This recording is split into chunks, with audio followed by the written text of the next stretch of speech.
Is the Edmonton real estate market finally grinding to a halt here in the last part of 2025? Well, we are officially into the fall market here in 2025 in Edmonton in September, and I have a bit of an update for exactly where we expect things to go. So, looking back in August, yes, unfortunately, sales have dropped considerably from July, down about 16-17% month over month.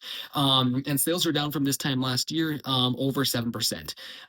What this also caused, the inventory is starting to go up. We, for the first time, are over 3 months worth of inventory here in Edmonton, which is starting to push into the term we would call a balanced market. So, kind of a very slow seller's market, more like a balanced market we're starting to see right now. That has caused prices to start to pull back a little bit already. Detached, single family, and semi detached homes did fall last month in August. Condos and townhomes are up a little bit, but overall prices are starting to slow down and even out.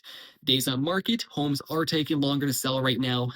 We're looking at about 36, 37 days on the market, which is a little bit longer than a lot of sellers are used to seeing. But still, to be honest, it is within the normal realm of where a regular market should be. Again, a balanced market is kind of what we like to call that here.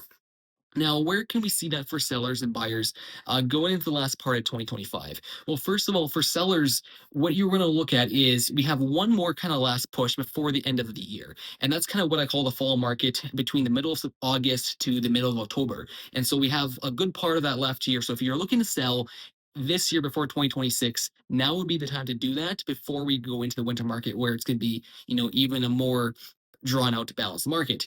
Now, for buyers, the good news is a lot of sellers are not used to having their homes sit longer in the market, not used to negotiating bigger price drops. And so, what I've had a lot of buyers do recently is be able to negotiate more than I normally see them be able to do in this market. So, for buyers, now is the time to take advantage of that, as sellers are starting to wonder why their home is not selling and sitting on the market.